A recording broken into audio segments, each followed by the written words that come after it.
This chart illustrates the shirt sleeves to shirt sleeves rule, where 90% of wealthy families lose their fortunes by the third generation. But the Rockefellers are the outlier. Today, they enter their seventh generation, with over 200 heirs sharing roughly $10 billion. They didn't achieve this longevity through public popularity.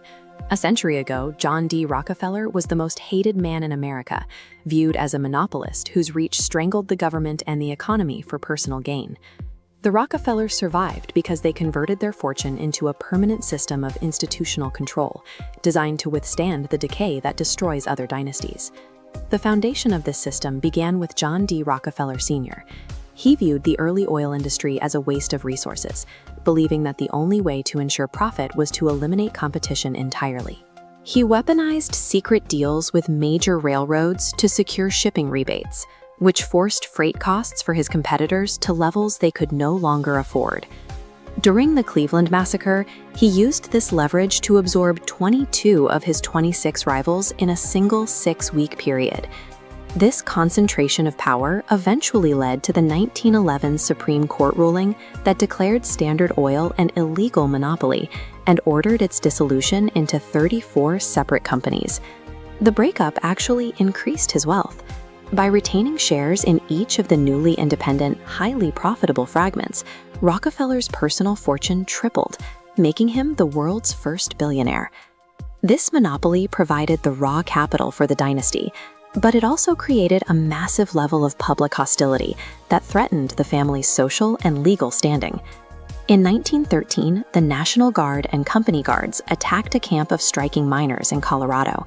The fire and gunfire killed 21 people, including 11 children. The Ludlow Massacre associated the Rockefeller name with the lethal suppression of the working class. John D. Rockefeller Jr. countered this image by pivoting toward massive civic projects. During the Great Depression, he funded the construction of Rockefeller Center, a project that created thousands of jobs and turned a tainted name into a symbol of urban progress and resilience. This strategy expanded into a global network of philanthropy. The family established massive foundations to fund research in medicine, education, and public health across several continents. However, this reach also included the Rockefeller Foundation's financial support for German institutes, focused on psychiatry and anthropology.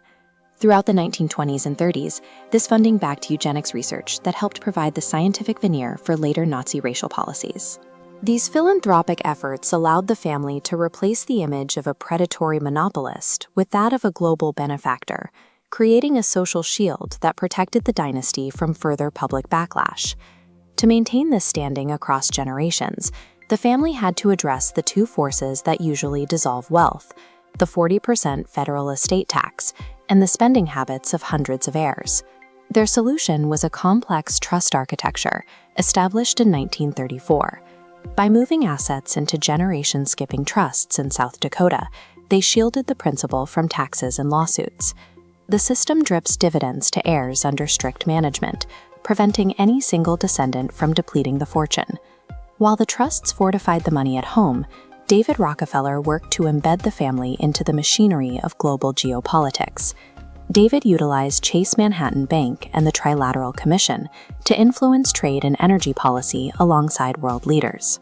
This banking network prioritized the family's global interests, leading to controversial financial support for the apartheid regime in South Africa at a time when most of the world was pulling away.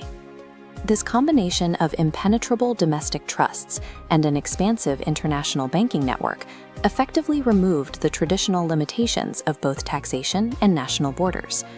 Today, the fifth and sixth generations of Rockefellers occupy high-level positions in politics, environmental policy, and global NGOs. Their influence is no longer tied to a single company, but is woven into the institutions they helped build.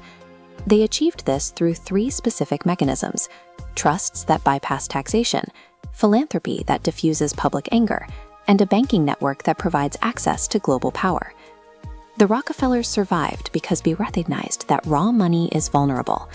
To endure for a century, they transformed a family fortune into an unassailable, self-sustaining institution. This video is for educational purposes only. We strive for accuracy, but some opinions may be included. Please do independent research.